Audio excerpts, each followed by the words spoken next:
Olá, hoje o nosso programa de volta devido à grande repercussão. Adriana Ranzati, ela que é psicóloga, empresária e consteladora familiar, facilitadora de constelações familiares sistêmicas.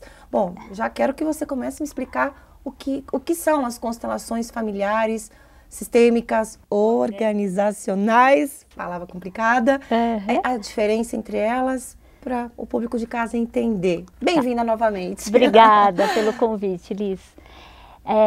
As constelações, hoje, né, é uma metodologia, uma ferramenta muito usada mundialmente. Mundialmente. Tá? Mundialmente.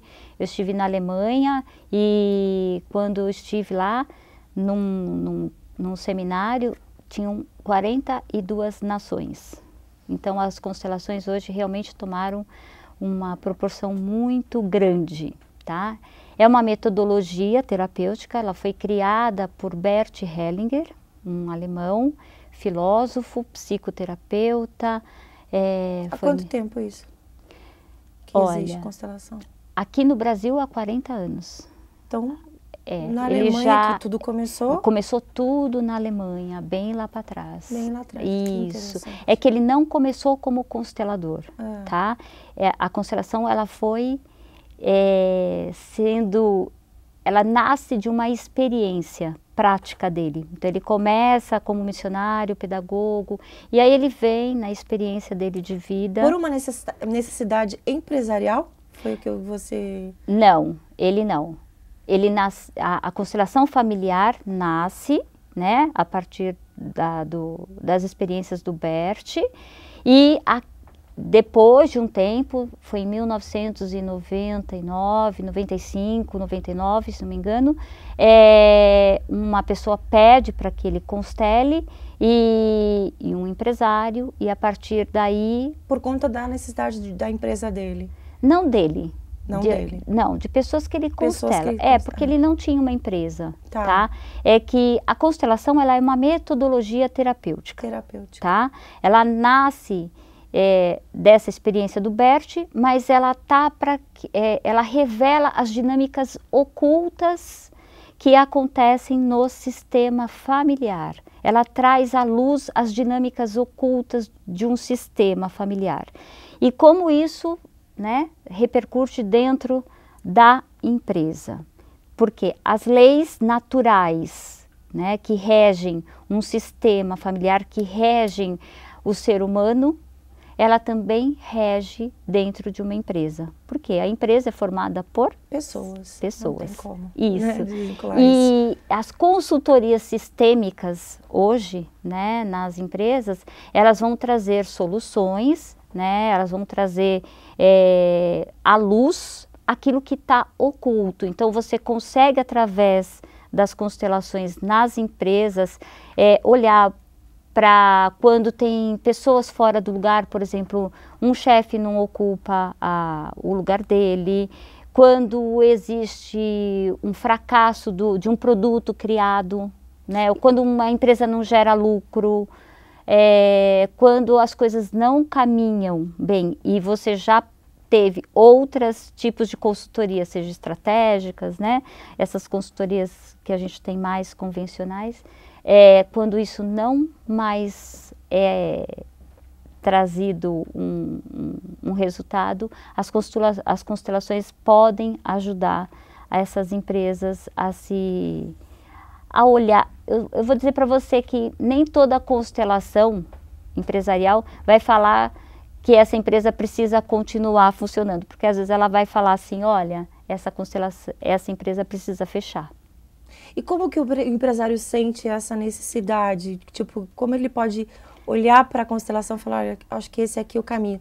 Porque, de repente, isso é a última opção, né? Quando a pessoa ela é muito pragmática, né, muito racional, nem passa pela cabeça dela não passa. Que esse tipo de metodologia pode trazer uma luz no final do túnel, né? E que isso tem tudo a ver lá atrás, né?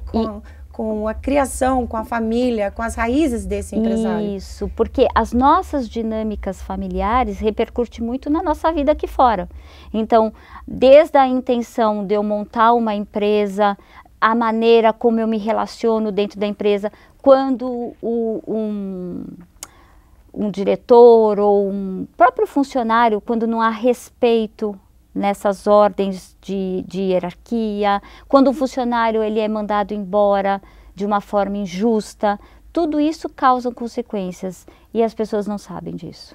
E realmente então, prejudica. Em todas as dores empresariais, a constelação pode atuar, pode ajudar.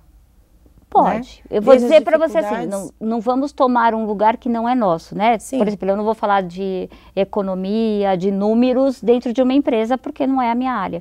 Mas as dinâmicas de relacionamento, sim. E se a gente pode dizer que o sucesso das dinâmicas dentro de uma relação for bem sucedida, isso pode caminhar. Né? Porque os relacionamentos respingam em todas as partes da empresa. Isso. Né? Às vezes a empresa está com dificuldades financeiras, mas aí você vai olhar qual é a relação que tem, né? Entre os colaboradores e o empresário, entre os colaboradores e os clientes, entre os clientes e os produtos, enfim. Isso, não tem como, né? É tudo muito bem relacionado e está tudo grudado, tudo tá tudo junto e misturado, literalmente. Isso, tá tudo interligado. E aí que formam os sistemas dentro da empresa. Se a gente não tem os sistemas familiares, né? A gente também tem os sistemas dentro da empresa, os departamentos, né? Essas áreas, são sistemas. E você falou que tem leis que regem. Leis que regem. Quais são essas leis? Começamos pela hierarquia. Hierarquia. Ordem. Quem vem antes tem precedência sobre aquele que vem depois. Então, por exemplo, um fundador, ele monta uma empresa, tá? Esse fundador, ele precisa ter um lugar de respeito, mesmo que essa empresa futuramente vá embora. E é natural, né? Às vezes os filhos assumem o papel dos pais e acabam esquecendo do pai. Isso. Né? Tipo, tira o pai da... Principalmente o julgamento. Ele não fez, ele não soube fazer, né? Eu sei fazer melhor. Quando eu me coloco nesse eu sei fazer melhor, eu não estou dando esse lugar de respeito. Eu posso contribuir para que essa empresa, né, vá para frente, eu posso trazer novos produtos, eu posso ampliar, mas eu não posso desconsiderar essa pessoa. Eu preciso dar um lugar para essa pessoa. E isso serve para todas as outras áreas, tá? Então, por exemplo, um chefe que chega para liderar, né, o seu colaborador. Ele chega na empresa e esse colaborador ele já está há muito mais tempo que esse chefe. Se esse chefe não considerar o tempo que este colaborador tem a mais que ele, isso pode desmotivar essa pessoa. Então, mesmo ele sendo chefe, é importante que ele ouça como funciona essa empresa. Eu estou chegando agora, né? Eu preciso te ouvir. Ou seja, o que rege isso tudo é o bom e velho respeito. Respeito. Eu preciso respeitar você pelo tempo de casa. Eu não posso chegar, mesmo que eu tenha uma experiência a mais que você aqui fora, que eu seja sua líder, eu não posso chegar aqui e falar e desconsiderar o tempo que você tem, o teu trabalho, o que você faz, a tua qualificação. Sim. Isso hierarquicamente causa problema. O funcionário se desmotiva. Sim, com toda certeza. Então, essas hierarquias precisam ser respeitadas. Isso. E o que mais, Adriana? A gente também tem o pertencimento, né? Todo mundo tem direito a pertencer. No sistema familiar, sim. Você conhecendo ou não conhecendo pessoas da sua família, todos pertencem. Dentro de uma empresa, o pertencimento, ele vai até o momento que você rompeu o acordo, né? Quando você rompe o acordo, você vai embora, você não pertence mais a essa empresa. Mas enquanto você estiver lá dentro, você tem um lugar e você tem esse direito de pertencer. Uma outra regra dentro desse pertencer é: não me cabe ficar julgando a filosofia da empresa. Se eu não concordo, eu posso sair. Ah, sim. Mas não me cabe fazer... A partir do momento que eu tô ali, né, eu tenho que seguir ou no mínimo concordar enquanto estou ali respeitar. Com os valores e com a cultura daquela empresa. Isso. E vamos pensar que muitas pessoas acabam ficando na empresa porque tem medo da falta. Então, eu não concordo com a filosofia, mas eu também... Mas eu preciso desse salário. Mas eu preciso desse salário. Entende? Então, mas não veste a camisa também, mas aí também fica não veste a camisa. Aquela pedra no meio do caminho da empresa. Isso, exato. Peso, entre aspas. Isso. E não flui, né? Aí não nada flui. O relacionamento não flui. Não vem a prosperidade, não vem... A pessoa também não, porque ela não se compromete. Não se compromete. Ela não se compromete com a empresa, né? Mesmo, por exemplo, uma pessoa que está ali dentro, né? E ela precisa, de fato, né, desse lugar. Ela precisa ser honrada por esse lugar. Aquele que veio anterior a ela, se ele saiu de uma forma inadequada, essa pessoa que vem depois e toma esse lugar, esse cargo também não vai para frente. Essa função não prospera. Nossa, que interessante. Tudo está interligado então, né, Adriana? Tá. Por isso que o pertencer é isso. Você tem esse lugar, eu tenho esse lugar. À medida que você sai desse lugar, você precisa sair e ter o seu lugar de respeito. A pessoa que vem ocupar esse lugar, ela precisa saber, a Liz ocupou esse lugar, ela fez um bom trabalho e agora eu continuo. Posso continuar do meu jeito, mas eu não posso desconsiderar o que você fez. E a terceira? É a troca, equilíbrio. E essa é uma grande lei que rege a nossa vida, né? Troca, equilíbrio. Um funcionário, quando ele entra, ele precisa ser ressarcido por aquilo que ele faz. Sim. De uma forma justa. Reconhecido, né? Isso. E a gente está falando de dinheiro, né? Porque ele precisa do dinheiro para se sustentar. Sim. Mas ele tem as qualificações dele, então ele vai ser ressarcido por isso. Tá? E do contrário também. Ele está sendo ressarcido, ele precisa entregar o trabalho dele. Quando esta troca desequilibra, isto gera um grande comprometimento dentro da empresa também. Porque muitas vezes a gente vê colaboradores como criança. Eu quero receber, você precisa me dar, mas eu também não faço a minha parte. Nossa, interessante. Entende? Isso. Sim. Então, a gente precisa ter realmente um equilíbrio nessa troca. Seja a empresa, porque aí a gente também pode olhar, né, para grandes empresas que exploram as pessoas, né? As empresas também que se colocam num lugar muito grande diante dos seus funcionários. Você depende de mim. Entende? O tal do trabalho escravo, né? Então. Que tanto se fala ainda. E aí, que é um por absurdo. medo da escassez, eu dependo de você. As pessoas se submetem, né? Isso. E aí elas se desmotivam. Se desmotivam. E aí elas não vão se comprometer. E aí isso não vai entrar num bom lugar também. Então essa troca, ela precisa estar muito equilibrada. E a troca entre dois adultos. A empresa precisa do seu trabalho e eu tenho o que eu tenho de habilidade para te oferecer e entregar. E quanto tempo você demora para realizar um trabalho desse dentro de uma empresa? Aí depende. Depende um processo?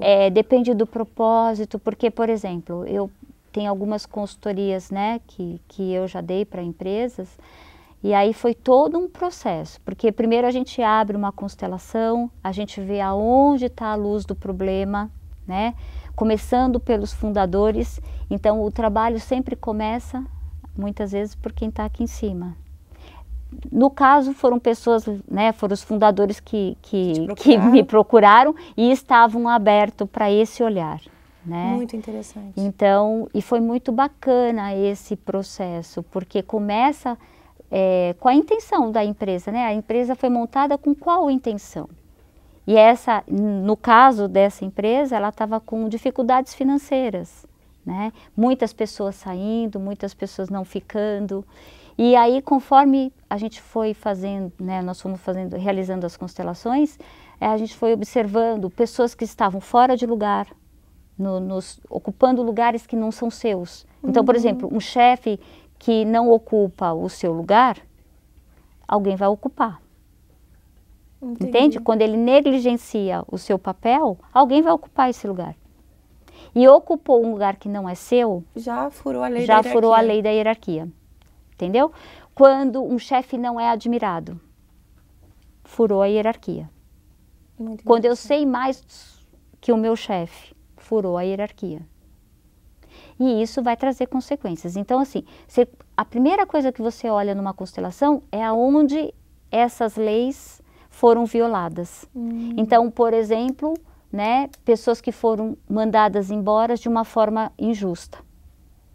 Então, quando o funcionário sai de uma empresa e ele se sente injustiçado, isso vai causar problema para o próximo que for contratado para aquele lugar. Gente, Ele vai mas ficar isso- identificado com essa pessoa que saiu e, com certeza, provavelmente vai fracassar o lugar dele. Então, nós temos... A primeira coisa na constelação é olhar estas desordens. Visto essas desordens, a gente começa aí a trabalhar com as pessoas. Então, essa não está no lugar certo, esse dono também não está olhando para a empresa, porque às vezes os sócios, né, um olha, o outro não olha para a empresa, e na constelação tudo isso se revela. E como que é feita uma constelação? Através de representantes, né? Um grupo de pessoas representam a sua história. No caso da empresa, vão representar os sócios, vão representar as pessoas que trabalham dentro da empresa. Muito Isso bacana. tudo é revelado. Muito legal. Ou seja, para tudo tem solução, né? Basta se abrir um pouco a sua Tem. mente, né? Sair do convencional que de repente você pode achar a solução. Nós precisamos aprender a ampliar o Ampliar. nosso olhar, sair do mesmo. Exatamente. Não fazer mais do mesmo, né? As pessoas Não ficam fazer- ali naquela fileira sempre engessadas, né? Engessados. Às vezes tá aí uma solução. Isso, e eu vou dizer que realmente eu me curvo pro Bert Hellinger. Ai, que ótimo, Adriana. Acho que ele Esse foi assunto também rende muito mais programas, né? muito, muito. Com certeza. É. Adorei. Obrigada, conhecer querida. um pouco mais de constelação. Espero que você volte mais vezes aqui no nosso programa para Obrigada. falar sobre isso. Com certeza a gente deu uma luz para quem está nos assistindo, né? Não deixa de ser uma opção. É verdade. Mais uma ferramenta aí para ajudá-los, né? Bem-vindo. Obrigada, viu? Bem-vinda, não, obrigada. Obrigada, Adriana. Se você gostou bastante desse assunto, entra lá no nosso site, tem muito mais que pode aí te ajudar a você crescer na sua empresa, né? Fazer os negócios prosperarem. Então participe das nossas redes sociais também, ok? Até o próximo programa.